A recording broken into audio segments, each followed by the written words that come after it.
Welcome to the True Kids One Democracy Project. Mayor-Elect Maestas, thank you so much for being with us. I'm Isabella O'Donnell-Silverberg, and this is Lilith Safford. We're both seniors at Taos High, and we have a few questions for you today. Awesome. Thanks for having me. Yeah, thank you for being here. We know you're probably very busy right now, but thank you. A campaign is a huge undertaking. Sure, it's been quite stressful, but with a potentially huge reward. So now that the stress of the campaign is behind you, do you feel any differently about your position? Do you feel like maybe you got more than you bargained for, or how do you feel? I am feeling very good. We felt good going into the election, and we're very pleasantly surprised at the turnout and the margin of the victory. And what it tells me is that people really resonate with the message, and it makes me feel confident that people are going to support us when we're going to try and make some of these things happen. That's awesome. Yeah, for sure. It's important to feel comfortable in what you're going to be doing for the next 4 years. But it was a long campaign, yeah. And I'm very happy that it's over. It's so intense, and especially for the municipal elections, because it's only 2 months, but it's so much condensed in those 2 months. Yeah, absolutely. County commissioners are about to announce for their run on the 8th, and that campaign goes all the way to June for the primary, and then all the way to November for the general. So it's much longer. At the same time, though, it feels like it's not as intense. You know, there's more time to get things done. Yeah, for sure. I feel like when things are kind of condensed, boiled down into a couple of months, and it's a big position to be electing as well. So we understand that you have a lot of ambitions for your term as mayor, some which may take years to come to fruition, but just in the first 100 days, what do you hope to have accomplished? Well, I can tell you, I mentioned this during the forum, that I really want to realign to November, and that work has already begun. We're noticing the requirements for the ordinance, and I hope this will be on our very first agenda on April 12th to realign to November. The first 100 days, we're really going to focus on the staff of the town. It came up in the campaign quite a bit how understaffed we are, how many of our employees are making $12, $13 an hour at a time when I just went through Wendy's not too long ago. They're advertising $15 an hour just to start. So we need to make sure that our employees are taken care of and they're valued, and we can start to fill a lot of those open positions. So the first 100 days, we're going to focus on the staff and also filling a lot of the commissions and boards, Planning and Zoning Commission, Historic Preservation Commission, Recreation Advisory Board, which is one I'm hoping to get a youth member on to help guide the decision making at the Youth and Family Center. So that's what we'll be focusing on. Yeah, it's important to take care of the basics first, for sure. Right. Yeah, you have to have the sturdy foundation and the support. And then you can achieve bigger things from there. Yeah. Speaking of achieving bigger things, coming of age and being able to vote is a huge goalpost for a bunch of people, young people our age, and some of us didn't come of age in time for this election. But you have said that voting is not the only way to be a citizen in democracy. So what would you say to people who are actively part of the Taos community but can't vote, like people who live in the county but not the town, or youth? Well, first, happy early birthday. Thank you. Too bad we didn't have the election pushed 3 weeks, or you were born 3 weeks earlier, you could have voted. But looking at some of these boards and commissions like the Recreation Advisory Board, that one does not have to be somebody that's necessarily a town resident. That one I would like to see a youth member from the community, somebody who is actively going to be involved, ready to survey their peers about what's needed to make the Youth and Family Center exciting again, and who's ready to take the initiative. So that's one example of how somebody who may not be a Town of Taos voter or maybe too young to vote, who can still get involved. We talked a lot during the campaign about the youth council member. That's something I would love to see again. That also does not need to be a Town of Taos voter. Yeah, that would definitely be a great opportunity for so many people I know. Yeah.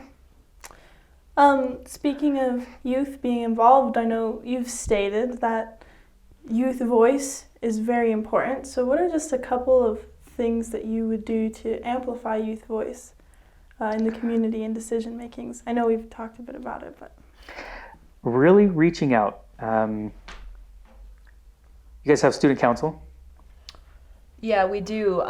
It's not as political as you would hope that it is. And that's something that we can change. Your student council president and maybe vice president, maybe having a once a month check-in with the mayor and council, inviting them to council meetings to give their opinion. And there's a section of the agenda called public comment where anybody can come and speak about anything. So that way the council has an opportunity to hear from anybody, youth included. And we can make it a regular thing, maybe even part of your U.S. history class or government or economics. Have to reach out to Mr. Long and Mr. Henderson and see if that could be an assignment. Just show up one time, tell us anything you want, good or bad. You can't yell at us, but you could call us out if you think we've made a poor decision, or praise us if you think we made a good decision. And then you can get some extra credit points or something. Yeah, I know our teachers would love to do something like that. And I think also just letting kids know that they can go to council meetings and make their voices heard. Because I did not realize that. Yeah, I mean, I didn't know about just how easy it is until relatively recently. So, yeah. And now with Zoom, I'm really hoping to transition the meetings to a hybrid meeting. So the council will meet in person, but we'll also have the Zoom component. So that way anybody can watch from home. Yeah. But you can also come and, tell us to our face if we've messed up or if we've done something right. So it'll make it easier for everybody to participate. Yeah, for sure. Yeah, coming out of the pandemic, we'll have 2 ways to participate instead of just one or the other. So you have a degree in economics, and you mentioned in our recent forum that one of your biggest priorities is to diversify Taos's economy. So can you reiterate some specific points that you would follow to do that? Just the past couple days, I've had some really great conversations with UNM Taos about career technical education, and I think that is a direction that we can start moving forward together to diversify the economy. We've been a tourist town for a long time, but before that we were not a tourist town. We were very heavily involved in agriculture and had a lot of the trades here in Taos. So people were very self-sufficient 100 years ago. We were growing our own food. We were supplying ourselves with building materials and building our own homes. And when it came to the Great Recession, which is something you're probably studying right now in econ, right? Not quite. Almost. Yeah. It's a very important time. Taos was shielded from a lot of that because we were so self-sufficient. And unfortunately, we've seen the recession from the pandemic, and also 2008. You guys are probably like 7, maybe? 4. 4. 4. Okay, 4. We felt those impacts very hard here in Taos because when people don't have money to go out and spend, what gets cut first? Travel. And if we're so dependent on tourists, Taos gets, we go through that cycle of boom and bust. Right. And we're always going to have some tourism. Taos is a beautiful place. People want to go see the Pueblo, want to see the art and the history and the culture and the rafting and the skiing and all the things that we have, but we don't need to put all of our eggs into that one basket. Yeah, no, the more self-sufficient you are, the less vulnerable you are to the fluctuations of the outside world. Absolutely. I also remembered learning about how we weren't affected during the Great Recession and just being kind of mind blown about that. It's very interesting. We still felt it though. I mean, we lost our house during that time, so I mean, it was in 2008. Yeah, it was definitely still hit hard. Yeah. So you've also mentioned that in your role as town councilor, you felt like you didn't have the cooperation that was needed to achieve all of your goals. So how would you work to maximize cooperation between your position and the council? Really reaching out and creating compromise and opportunities for the council to be heard.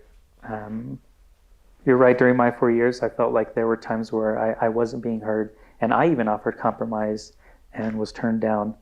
But I'm really focused on building partnerships, not just across town and county or different organizations, but building partnerships within the council. And I believe in the separation of powers. Right now, the role of the mayor has a lot of power, and I don't want to go in there and start staking out all of my territory. I would like to get the council involved and make sure we're moving forward together. And I think that sends a clear message to everybody that we're focused on teamwork and working together, and outside of the organization, we're also focused on partnerships. Yeah.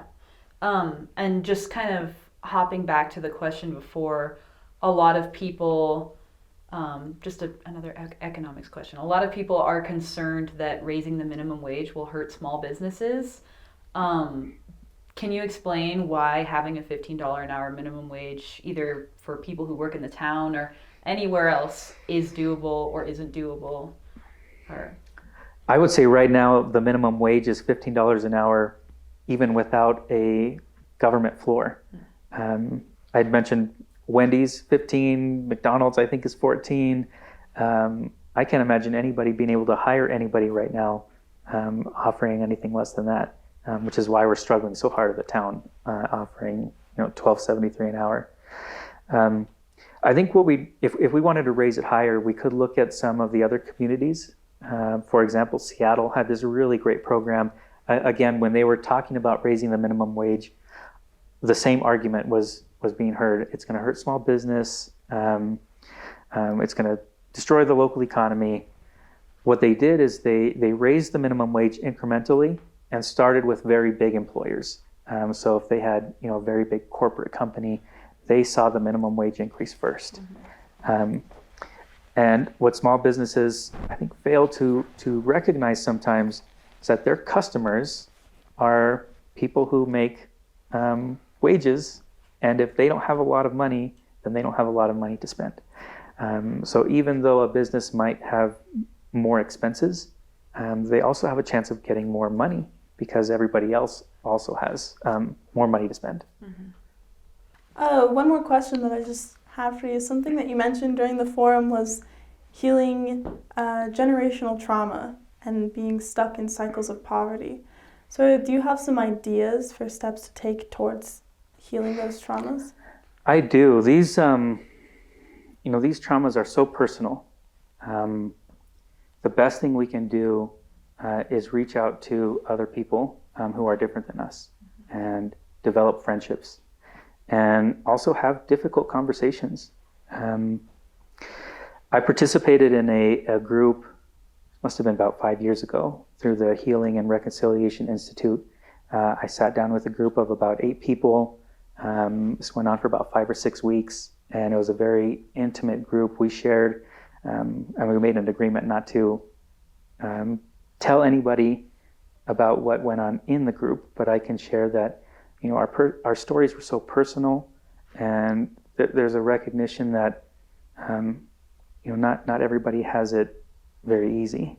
And I think when we get to this idea of generational trauma, sometimes people make a lot of assumptions. This they've got it all, they don't understand. Or, all the things that are going on in our own personal lives never make it across to other people. So participating in groups like this, where you really get a chance to step into somebody else's shoes and think about what it must be like to have grown up under those kinds of traumas, I think is how we start to bridge those gaps. It's easy to say like, oh, we're all just going to put it behind us, but there are a lot of people that they can't do that. They're still affected by that trauma every day. Mm-hmm. Yeah, a lot of your main issues, like establishing a detox center and affordable housing, really center around trauma. Absolutely. I mean, yeah, you can't just go back and say you're going to erase your trauma or heal yourself if you're addicted or if you can't find a house. Or And speaking of affordable housing, you have this idea of a community land trust, which is to keep prices stable, but there is also the argument that it could become kind of a trailer park situation, like where people own their houses but not the land under their feet, so it's harder for them to build equity. So what's your response to that? How do you see resolving that problem, or how is a land trust different than a trailer park? So a mobile home depreciates over time. It starts to break down. They're often not made with high quality materials. And so somebody who purchases one, and we have many people around the county that, are living in these mobile homes. And you're right, they don't ever really get a chance to build any equity. But a community land trust would operate a little bit differently in that there would be a site-built stick home, something that does appreciate and gains value. So somebody who's paying their mortgage payment every month, right now, if you're paying it in rent, you never see it ever again, right? You get it for the month, you get the house to stay in for a month, and then your rent check is gone. Next month, you got to pay it again.